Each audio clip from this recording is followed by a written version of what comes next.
Yo, what's up? It's Cody Jones, Stillborn Identity, the Dead End Kid, all up in your business. Welcome to episode 3 of the TheThrowAwayDays podcast. This episode is brought to you by You Don't Deserve This Beautiful Art. Tired of Puff Daddy all up in the videos? Then come to You Don't Deserve This Beautiful Art. Visit now at uddtba.bandcamp.com to get the new cassette release from Migraine McNasty. And remember, Darko loves you. Vote Bernie Sanders in 2016. Darko the Super just sent me that ad placement like 10 minutes ago. And normally if someone's trying to promote a political agenda, I'd be like, I don't know about that. But I'm backing it. That's cool. Vote Bernie Sanders 2016. For episode 3, we interviewed, well, not we. You didn't do anything. I interviewed Ialive from Philadelphia. Him and Kid Dead toured through. We played a show at Rock Room. And they ended up crashing at my place after. So I got pretty tore up. Kid Dead doesn't drink, so I drove there, got pretty tore up, and rode back with them to my place.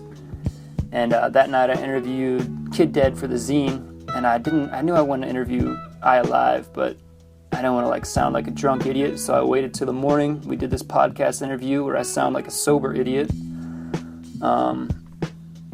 Just being like, yeah, yeah, okay. Just totally brain dead still, but whatever. It was cool. I've played, I don't know, maybe 4 shows with Ialive, and when I'm in Philly, sometimes we'll just meet up, drink some beers or whatever. I think it was New Year's I was out there, and we met up, and I don't know how it came up, but he was telling me before he was a rapper, he was a wrestler. He would go around on tours and do events and stuff, and set little shows up. And he was an indie wrestler, which I didn't even know that was a thing, but apparently it is. And for some reason, I was just super intrigued. I'm this is crazy, and just kind of how it related to the indie rap stuff was pretty cool to me.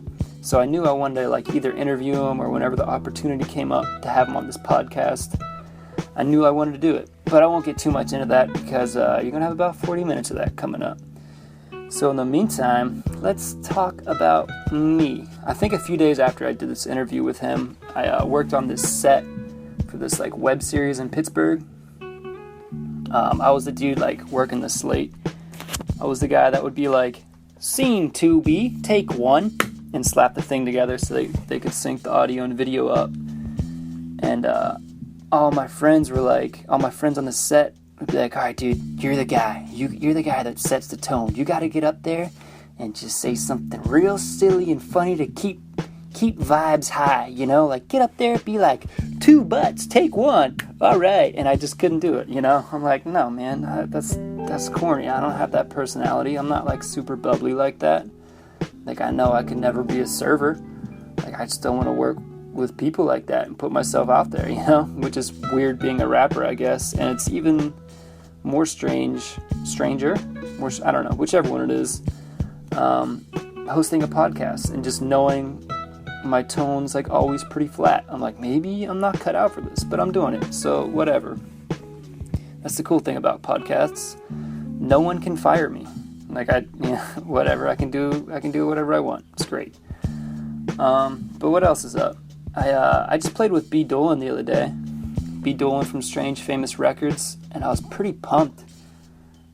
I've been trying to pick my shows more sparingly lately because as I get older, it gets more exhausting to play a show and just getting my friends and quote unquote fans out. Not to air anyone out, quote unquote fans, but it's just I'm getting older. I'm 28. I don't want to do this every night to 5 people, so I try to pick shows more sparingly. That sounds shitty. 5 people are there, that's rad, but you know what I mean. If you're just playing to the same 5 people all the time with the same material, it's do I really need to do this? So I picked this show to play over some other ones, and it ended up being a total bust. And it just kind of blew my mind how that works out. There's definitely more people at the Kid Dead and Ialive show, which I almost turned down because I was out of town before then. But I figured yeah, B. Dolan, he's got tens of thousands of followers. He's got Sage Francis' label backing him. This will be tight. Dude's got a lot of hype. He was just on Open Mike Eagles podcast. Just on all kinds of stuff, wrote some stuff for Pitchfork, but no one really came out. But that's all good, you know. Got to keep moving, figure out how I can improve on that later. And I think, like, for me, just playing with different acts is something to do. So Saturday, April 30th in Pittsburgh, I'll be playing at Local 412 with Lazy Black Men, which sounds racist, but it's Lazy JP and Bars Black Men. They got like a little duo together, a little rapping, a little singing, a little dancing, and they gave themselves that name to make you feel uncomfortable. Also playing is UPS Mosley, CPX3 of Pirate Gang, and maybe one other act that I can't remember. Another show I got coming up, Saturday, May 21st, I'm playing a house show in Pittsburgh at Hen Haas with Nah and Calyx. Calyx is a punk band I got some friends in. I think my friend Bender is in it. She used to do this like solo acoustic kind of folky punk stuff. Like, I think one of the first basement shows I ever played was with her when I was like 20. And Nah, who does like the live drumming and like sampler at the same time. So that'll be a cool show. Probably a different crowd for sure than I normally play with. Friday, May 27th, me and Joey Smooth will be in Kent, Ohio at West Oak Recording Studio with AI and Visual 9, who I don't know either of those guys, but, you know, makes it all the more exciting. Saturday, May 28th, me and Joey Smooth will be in Huntington, West Virginia playing a house show with a lineup that hasn't been confirmed yet. But, yeah, just staying busy with shows and skating. I've been skating a bunch. I was just out in Cleveland on Saturday. Skated with like E and Danger and Monty and Jay Pitzer. It was tight. Got to skate these super rad spots that I don't even know are in Cleveland. And we were out there so late. I actually wanted to get back to see Far Out that night. It was playing in Pittsburgh, but we just got back too late and I missed it, which I was bummed because he's got a book out and a new CD. I wanted to cop both those and try and talk to him, but I missed it. But that's alright because he'll be touring a lot, so I'm sure we'll cross paths again. I just finished a rhythm roulette video for Joey Smooth that we started in the winter, which is embarrassing to admit it took that long. But I finally got around to finishing it. Tomorrow I'll be filming a video for Sykes. Just trying to stay busy. But yeah, let's go into the podcast. Oh, also, thanks to Momwane Don for the beats. Providing a little background noise right now. Him and Billy Hoyle just got a new album out. Definitely pretty rad. Check that out. But let's go into this Ialive interview because it's cool. And I need like a cool tagline to say before I go into shit. But I don't know yet. But let's check it out. Ialive. Alright, here we go. Peace. Are you from like Philly proper? Like in the city? Yeah. I grew up. So like Philly's funny. It's like Philly's huge. Mm-hmm. Like residential. Yeah. Downtown Philly is pretty small. Okay. But like inside the city limits, pretty wide. So you got like West Philly, North Philly, which goes way up. Yeah. West Philly's enormous. South Philly, and then like the river. But then like all the river wards is where cats live now. Is right okay. Fishtown. Okay. But I grew up in Alany. In where? Alany, okay. Which is like a section of Philly that's like basically as far north as you can go to the city limits. Okay. Yeah. So I spent a lot of time in the burbs, just over the township line. Yeah. In my neighborhood, and then like the northeast Philly. Yeah. Was that like how did you get into rap out there, or is it still like kind of like urban or whatever, or your older brother? Or? Yeah, I mean, where I grew up, it was like definitely urban for sure. Yeah. But I have two older brothers who were just like. I didn't know you had two. Yeah, they're heavily into rap. You know, when I was a kid, and yeah, that's all I was listening to. Really? Yeah, growing up. That's tight. Mhm. I was like, yeah. I was like Bon Jovi. You know, my dad was like a rocker like that. So like, whenever I made the switch, I was originally like punk and then into rap. It was just like. I was worlds apart, you know? Yeah. I got into punk in, like, high school. Uh-huh. I was telling Ross, like, you know, we, like, it seems like, I don't know, a lot of kids got into rap later. Mm-hmm. At least people I meet. I was like, that's my foundation. Yeah. And then I got into, like, punk and, like, just, like, I don't know, like, Fugazi and this shit like that in high school. So you were into rap before that stuff, though? Mm-hmm. Okay. So I was like a big weirdo in high school. Yeah, so you had it like backwards, man. identity crisis, you know. Yeah. No, that's tight. Your brothers, they did like some like weekly or monthly thing or something. Like some of the older guys. What was the deal with that? Yes. They always went. So my old head, Mighty Flipside, ran a monthly event called Hip Hop Lives for 11 years. Yeah. And I was never old enough to go. Okay. But that was like, and that's like my brother's good friends, and I'm like very close with Flip now because of rap. You know? Yeah. But he did this show with Skip Mode, who's a DJ who does a lot of the scratches on my records. Okay. And they're called Electric City. They had this show for a long time, and it was great. And it was like, all I wanted to do was go, and it was like as soon as I turned 21, I think I got to the last one. Mm-hmm. And then he was like, I'm not doing this anymore. Yeah. It's like, But he put me on like the first show. So, nice. Yeah. That's it. So were you doing shows and stuff like before then? Like when you were in, I guess, like college and stuff? Because you went to, what was it, Temple? Right up? Yeah, I went to Tyler, which is Temple's art school. Okay. Yeah. I wasn't doing music. I was always making beats. I started making beats at 18. Okay. And I was like just doing that shit for fun. Just for you? Like no one ever heard them and stuff? Yeah. Okay. I would like let my friends hear it and like my brothers and shit, you know, but I had no real like real goals, you know, with what I was doing. I was just like, I always wanted to make beats, and I like copped a Fruity Loops, you know, like for free. Yeah. Downloaded that shit. And I was like, yeah, I could finally do this. Yeah. But you didn't have any goals past that at the time? You're like, well, I made beats, I guess. I used to like make a beat and put it on loop and zone out and work on like schoolwork. Okay. Like art and shit. Yeah. Because I was just like, man, tired of listening to the same shit, you know? But that was like a nice balance too. Yeah. So I guess you were going to school making beats a little bit, and then was this whenever you were wrestling and shit too? How did you get into all that? Yeah. So I was like in love with professional wrestling my whole like, you know, my whole childhood. Yeah. And I got to and I was like, this is what I want to do with my life. I was like, this is it. You know, this is, I just want to do this. That's awesome. And I would like, you know, like I don't know, do shit at school, you know, you start like messing around with people for fun. Okay.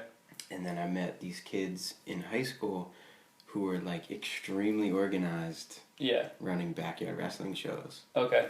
And they were like, come do it. And I was like, man, I seen videos on the internet of this shit. You guys are just hurting each other, you know? Yeah. But I went. and I was like, man, this is cool. Yeah. And so I started doing that. And then like, we were just like, my man Pelly, he's a pro wrestler. He's still doing it. He was like so organized and had such vision. Yeah. In like a year, we went from the park to like renting actual rings and setting them up, putting on full shows with like 100 people there. And really? Shit. Yeah. It was like, it was wild. Yeah. And you said you were like doing like little regional tours and stuff with that at one point too? So then as soon as I graduated high school, I was like, I'm going to go to wrestling school. To get trained, you know, so I can do this like officially. So like, it worked out that I got to train under like my heroes in the indie wrestling world. Not that I'll know, but maybe there's these dudes, the Backseat Boys. Okay. Johnny Cashmere and Trent Acid. Trent Acid passed away a couple years back. Okay. Was that like in Philly, or did you have to go somewhere? Yeah, it was in Kensington. Okay. It's crazy. I just drove by where I used to train. Yeah. Which was like so fucking ghetto, and like just like heroin needles out front. I mean, it's still pretty bad there, but I like went to pick up these prints I made for a tour, and it's like this hip. Really? Yeah, it's like I'm like, shit, this is gentrifying now. Yeah. But that's neither here nor there. Yeah. So tell me about like the tours and stuff. I know like last time you told me you were like super hyped talking about like this woman you got to wrestle with. You're like, she picked me up and just held me like. Yeah. That shit was crazy. Yeah, I don't know how that happened. I mean, I'm not a big dude. Yeah. And I'm just like, I was like very open to working with whomever, you know. Yeah. And And the dude was like, we're gonna have you feud with this chick Mercedes. And this was in Philly. This was like my main company that I had like trained under and shit. Yeah. I was like maybe 6 months in. Yeah.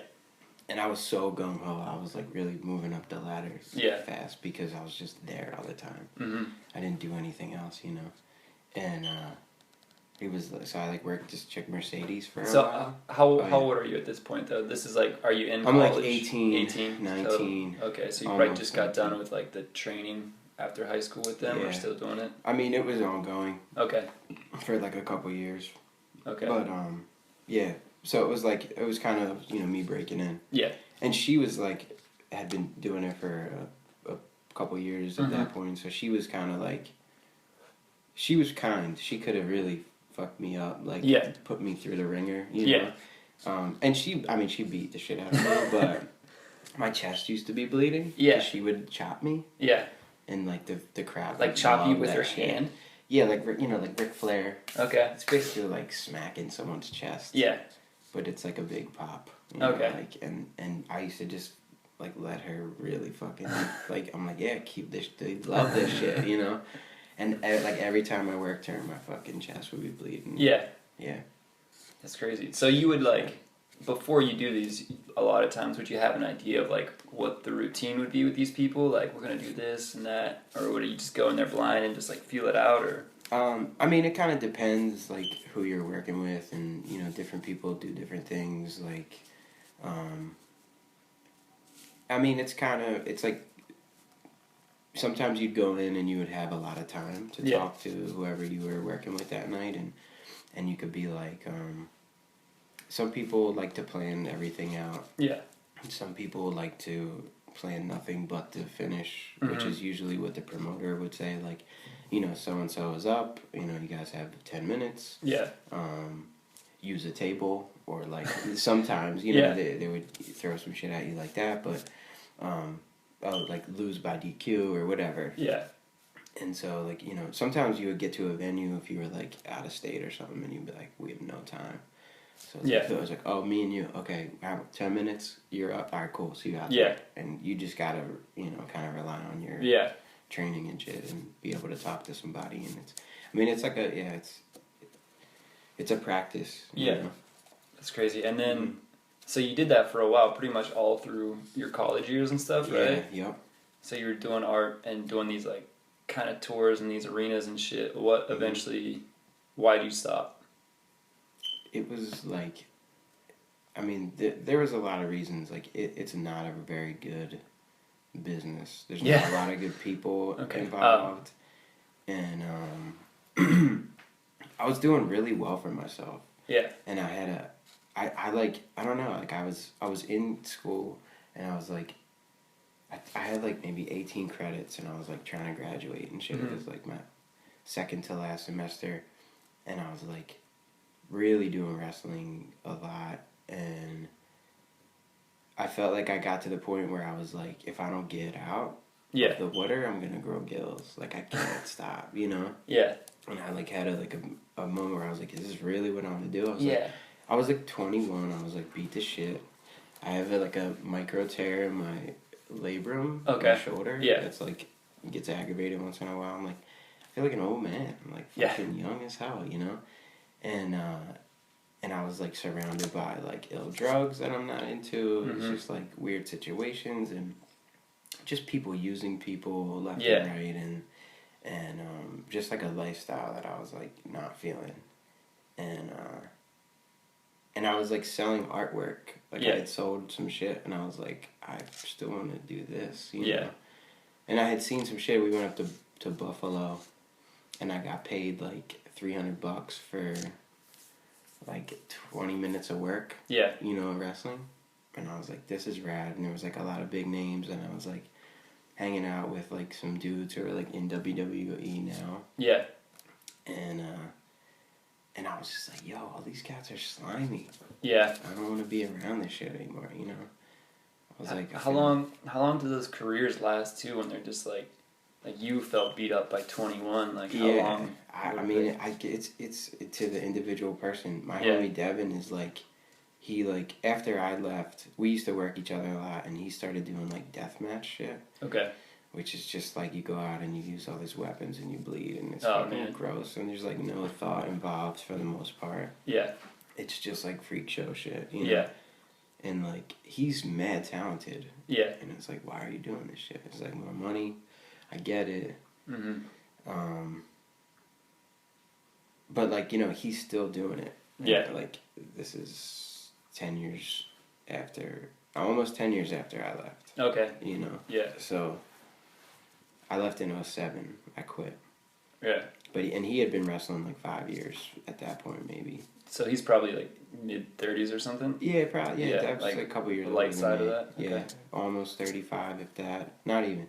But yeah, like, he's still doing it, and, like, I'll see a video online that, like, here and there, I'm like, damn. And he's, like, still in, like, the same shape he's always been in. Yeah.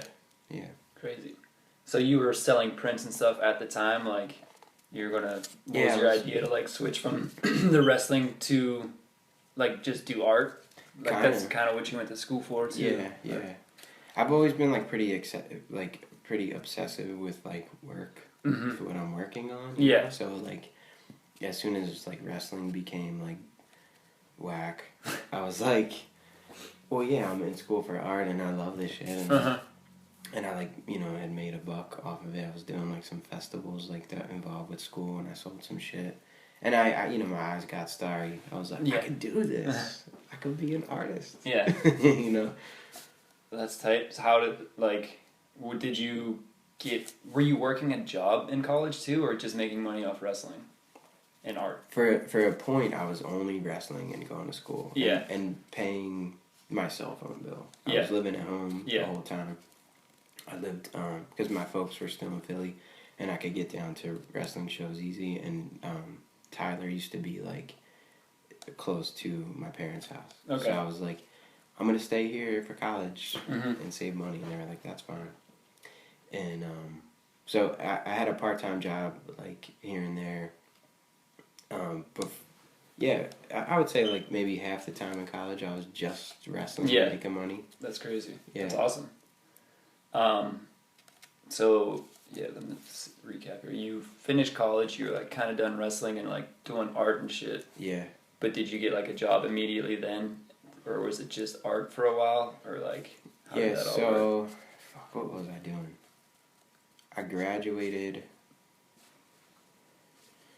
Just going back. Yeah. Yeah, I'm trying to think. Like, all right, so I graduated, and I was working. Oh, I was working at a bar. I was bar backing.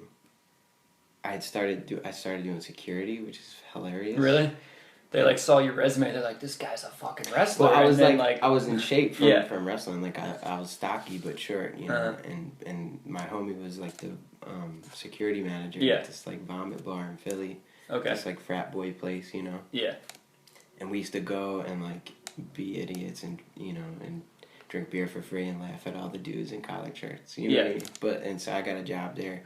And then I was like, oh my God, this is so, like, my anxiety is through the roof doing this security stuff. Yeah. And I, like, barely, you know, there was barely any fights and shit when I did for, like, a summer, and then I started bar backing. And so I was doing that.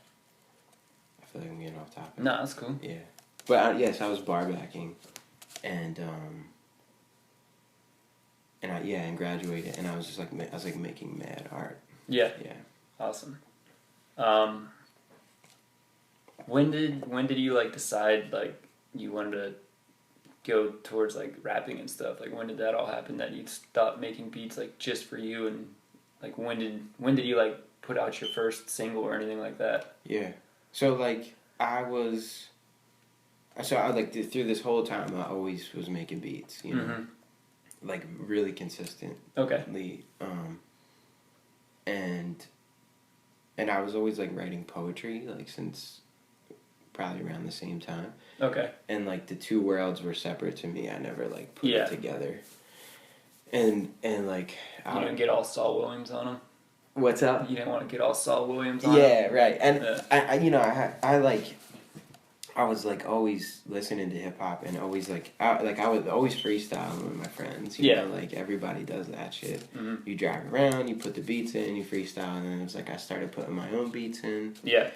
And then like just like I think it was a matter of like being like I just graduated and I got fired from the bar back job. Okay. Because dudes were whack and. I was like painting a lot, and my homie who also got fired, who got me the job there, he was like, I want to start a landscaping company. Yeah. So like him and my other friends, the three of us. Yeah. It was like springtime or like early summer. We were just landscaping, making money from that, using it to buy food and beer at night. Yeah. And like I would like go home and paint every day and make beats. And like at some point, I was like, I want to write a song. And I wasn't trying to rap at first. So, like, that kind of started to morph, you know? But it was, like, all part of this, like, weird creative, like, work ethic that I had to do I was going to day. say, and you sound like you're just, like, surrounded by people with, like, I have a vision. Like, I'm going to set up these rings and do this, or, like, fuck that job. I'm going to landscape now and, and just crush it, you know? Yeah, I never thought of that. I guess so. Yeah. So... What was it, 2012 is probably when The Age of Reason came out? Right? Yeah, yep. So that was your first full length? Yeah, that was my first, like, official full length. Cool. I had done a project with said homie, my homie Russ, called Applied Minds. Okay. And it was, like, on some party rap and stuff. That was, like, the first real shit. Cool. Is that still anywhere? Is it, like, on the internet or anything like that? Yeah, I think our Bandcamp is still up. Nice. Applied Minds. Is it going to be deleted by the time this goes up? Nah, go listen to it. I might say faggot, sorry. Yeah. Dude, it's weird whenever you're... when you're young like that. Yeah. So, like, oh. But those beats are nice on it. Like, I'm still pretty proud of the beats. Yeah. I produced the whole thing, you know? Cool. Fuck yeah. But then, all right, so The Age of Reason, 2012, and you linked up with, I know Dizzo a little bit was on there too from Pig Food Records. And yeah, yep. How'd all that happen? And like what happened with that release? Were you like playing shows at the time or? So like Diz is a huge reason why I started rapping. Okay. He was living in Philly with my homie Nancy, who was wrestling with me. Okay. That's how I met Diz.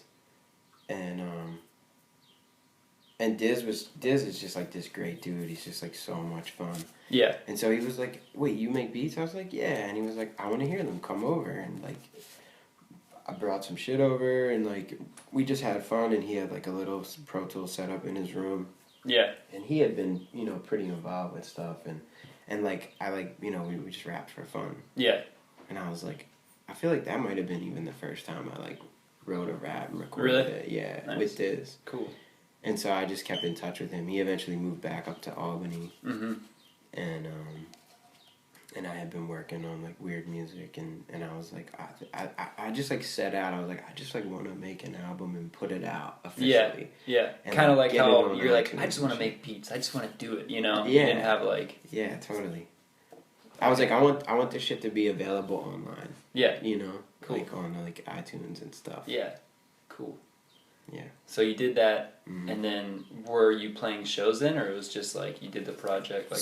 So like. Oh well, I guess you pretty much as soon as you turned 21, you did, right? Because you said your brother's friend put you on that thing. Yeah. So he put on like he got me and Russ. We did like a show as Applied Minds. Okay. And I was like always trying to like get more shows and shit, and like everything was falling through because we didn't really have any people that we knew. We were very much just like us. Yeah. And I knew Flip. And Flip was doing these like more official shows, and like I didn't have the know-how to like go to an open mic and like meet people or get out there. And I'm pretty like introverted. Yeah. For the most part, unless you know me. Yeah. So like we weren't doing any real shows. We were trying. Like I would like blindly call venues and be like, "Hey, can I do a show?" And they're like, "Who the fuck are you?" But so yeah, we did, and then we would do like Flip would do this like open mic kind of jam session with bands. Yeah. And me and Russ would go and like rap with the band for a minute. Okay. Cool.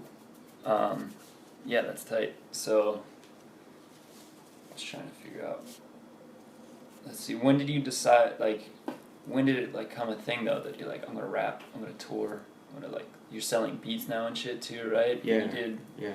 You had that collab with Mr. Liff, Henri Osborne. Mm-hmm. So like that's kind of like a big deal from like I just want to put it on iTunes to like, yeah, I'm investing in this. And I think I just like putting out the Age of Reason, and like a lot of people were feeling it. Yeah. And I was like, cool. Like, I got a lot of good feedback from that. And did a couple shows like as Ialive. Yeah. That I essentially like. I think I booked, and just put like the weirdest lineup together. Like my friend Alicia does spoken word. Mm-hmm. It was, you know, but I was like, I just want to get on some shows, and yeah, I don't know. I think it's part of that like obsessive nature I have of just like, you got the stars in your eyes and you're like, I'm going down this path now. Kinda, yeah. But also just like this is my life's work. Yeah, you know, like that's cool. This is what I do every day, and why not share it with as many people as you can. That's tight. So yeah, Awaken the Snake Hole came out in like 2015, and that was the one with Mr. Liff and Henri Osborne, and I feel like I met you around then. You know? Yeah. Which wasn't really that long ago now to think about it. But how did those collabs come together with like those guys? So I decided, you know, around this point before I'm writing those songs, like I was realizing like, oh, this is something I'm really enjoying. I had done a couple shows, and I was like, you know, meeting more people, and I was like, I want to get like a feature, because like I want, you know, like that piggyback thing that happens, you know. And I was like thinking about all the cats I would want on record, and I was like, who are like my heroes, you know, but also who would be like in like on the same lane of my music. And like Mr. Liff was the dude who stood out, you know. And so I just like found an email in his Bandcamp and reached out.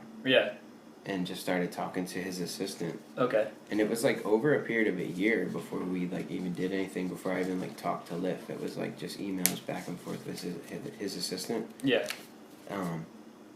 And then eventually sent him the beat, and he was like mad into the he was really into the concept of the song.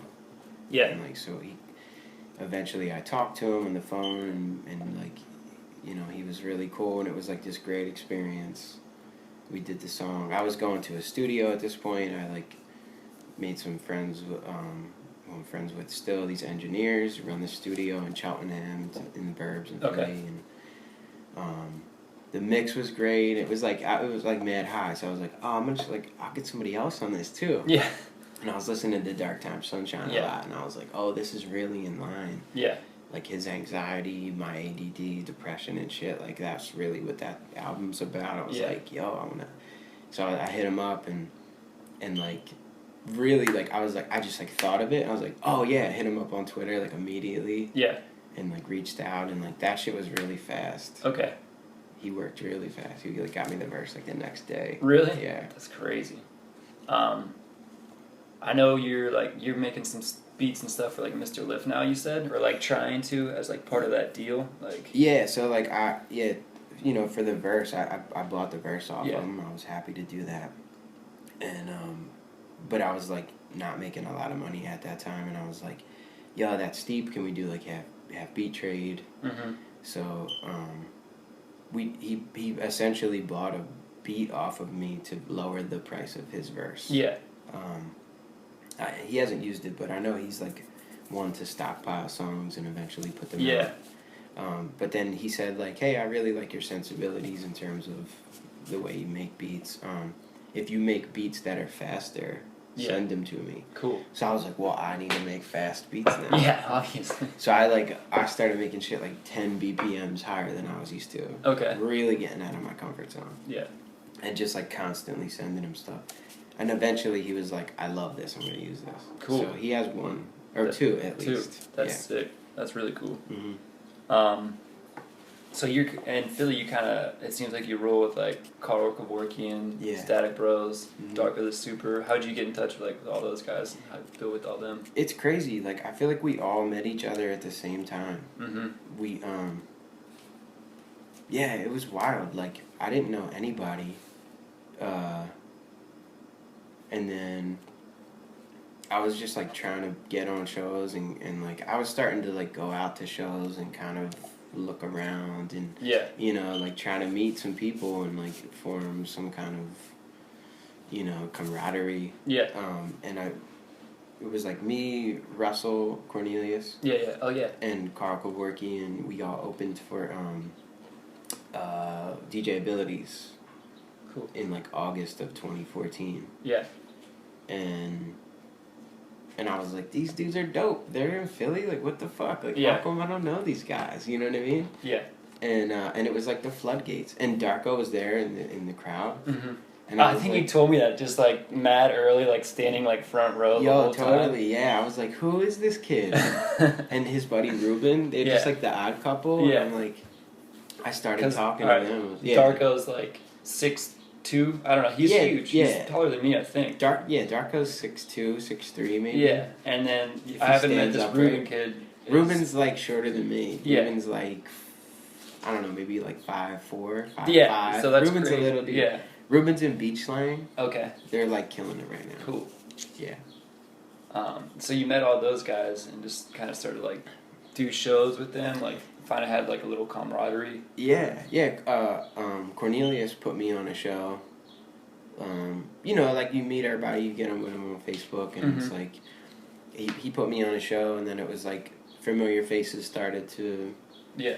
You know, you start seeing the same people, and you start learning people's songs and going. And I was just like, yeah, this is like, we're all doing this shit. Mm-hmm. And I was like, this is rad. And like, everybody's coming out supporting each other. It just felt really good. Yeah. So I just like kept going out to shows and meeting people and trying to connect, you know? Cool. And then eventually you did your first tour. Was that last year with Darko the Super? Yeah, that was the first time I went out on tour. Nice, man. How was that? It was awesome. Yeah. I love Darko. Yeah. I love that dude. He's like a brother. Yeah. You know? Yeah.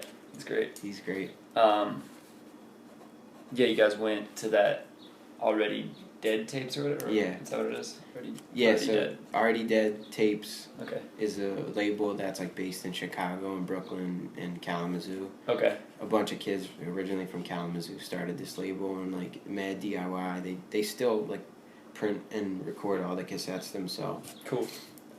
It's real hands-on. And Evan Darko was on that label. Okay. And he was like, hey, they're doing this like family reunion show out in Kalamazoo. Do you want to go out there and make a tour of it? Yeah. And neither of us had toured before, so it was kind of like, yeah, let's just jump into this shit. Hell yeah. You know? So. Yeah, I know you guys played a couple shows on the way back, and then you said you had like a day or two off where you guys were in a hotel, and that's when you guys made that album together. Yeah. The whole thing. Maybe like 70% of it. Yeah. That's crazy. Yeah. What's that? What's the album called? It's called The Hellhole Story. The Hellhole. Yeah. Yeah, The Hellhole Story. Which is like a Das Racist reference. Okay. Like a Cool AD reference. Evan loves those dudes. Yeah. And I was like, he's like a fountain of creative source. Like, yeah, seems like it. He just doesn't stop. It's awesome. I was like totally inspired by everything that he was doing. I would just like watch him. Like we would go out to eat, and I would just be watching him. Like he would just be totally in his head. Mm-hmm. And then I'm like, he's like, this milkshake tastes like Rick Rubin's butt cheeks, or like, you know, like just making all. I can see it. I totally know it. I mean, he just like looks at everything in a really like creative. Yeah. A creative way. Yeah. I'm just like, he's constantly writing songs in his head. I can. Yeah, totally. Yeah. Brand New is your favorite band? Brand New is my favorite band. How? Why? How like you into all this like rap and wrestling and like that doesn't sound like a Brand New fan to me. Like it's like, well, why you late to the Brand New show? I'm like, oh, I was at the VFW like getting my chest slashed open, but I'm here now. Like, what's up? I don't know. I like what I like. Hey man, I'm not. Brand New is fucking great. I'm a sucker for. So I don't know. I'm 30. Yeah. And like I feel like you fall right in that age bracket as well, where like pop punk. It was the shit. Is the shit. Yeah. And so like I told you, like I went to high school and I got into like punk and shit, and Yeah. like, I was so angsty, you know, and I was just like, oh my god, these guys speak my language. Yeah. But I actually didn't discover Brand New until like college. Okay. Yeah, and I was like, oh my god, how did I miss this? Yeah. And started like, but like I think their later shit is like what I really connect with. Yeah. Yeah. Cool. You just put out the Jelly. Is that going to be? Oh yeah, you said your tapes got or CDs. Yeah. What was it? Yeah, I got some CDs printed up. They got like delayed in the mail or something. Yeah, the fucking company was corny, but I won't put them on blast. Yeah. Okay. But they're sitting in a FedEx truck in South Philly. Yeah. And they were there when we left, and I was like, "Yo, can I like get these?" And they're like, "No, it's closed." I was like, "There's nothing you could do for me. Like, they're here, and I can go pick them up." I'm like, "I'll pay for them." I was like trying to grab the dude on the phone. I'm like, "Yeah, I could like pay for these." He's like, "Sorry." That sucks. And I was like, "Whack, dude." Yeah. Your giant company can't open up. I don't know. Yeah, that's rough. So you got that, and is that kind of like what you're touring on right now? Like you're on the road with TTAD. Mm-hmm. You guys probably kind of have to leave somewhat soon. I don't know. Probably, yeah. Yeah, but so we'll wrap this up. Sure. But yeah, like what's the plan now? Like what are so I've been working with Flip again. Okay. He saw me doing a lot of shows and saw me getting kind of burnt out doing some shows. Yeah. Which is funny because I only did a couple. Yeah. I'm just high anxiety energy, I guess. I don't know. But he's like, yo, it doesn't have to be this hard. Mm-hmm. He's like, you can, like, if we work together, we can do some big stuff. And I'm like, okay. He's like, I want to bring back Hip Hop Lives. Okay. So we just had the first Hip Hop Lives we were working on for like 6 months. Yeah. We brought Elzai in from Detroit. Yeah, that's what you're saying. It was like a packed house, sold out. It was awesome. We made some money on it, which was cool. Mm-hmm. You guys had sponsors and stuff for we the had night sponsors too? And shit. Yeah, it was like I'm really learning a lot from him. I'm trying to sponge as much as I can. Mm-hmm. And then I'm starting like kind of a branch off of Hip Hop Lives. It's called Left Field Advantage. Okay.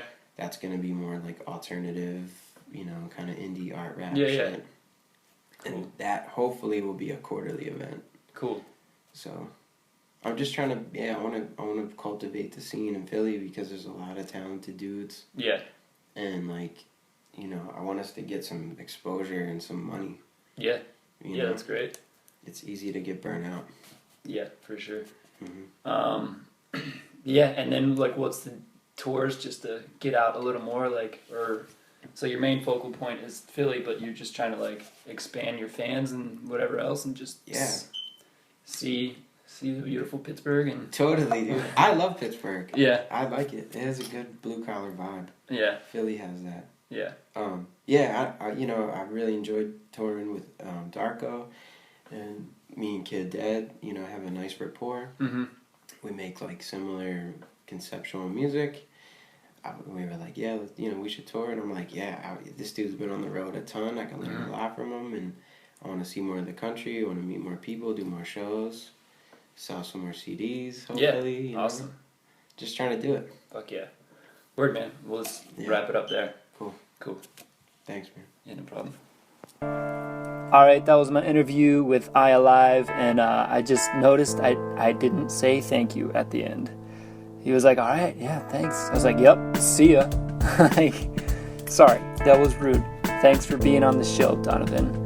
But that was a pretty cool interview, I thought. It's super easy to talk to, just super passionate about everything, really, that he's into. It's really cool to see. So if you're into that, make sure you check him out. Ialive, the letter I, ALIVE, all is one word. Bandcamp, Facebook, Instagram, Twitter, all that. He's on the internet. If you're into what we're doing, or as of right now, just me, what I'm doing on for the Throwaway Days, definitely give it a follow. We have a real website, TheThrowAwayDays.com. We got A Facebook, which is whack, dude. Facebook is whack. I don't care if you like that or not. We got an Instagram, we got a Twitter, we got a SoundCloud, we got a Bandcamp, we got a Tinder, we got an OkCupid. The last two may have been made up, but just check it out. Google it with whatever your preferred social networking site is.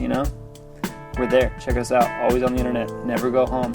And me, I'm Cody Jones, or the rapper Stillborn Identity. I think Instagram and Snapchat's Cody Jones. Everything else is Stillborn Identity. You can follow me or you cannot. It doesn't matter. But yeah, thanks for checking it out. And I'll smell you later. All right. Peace.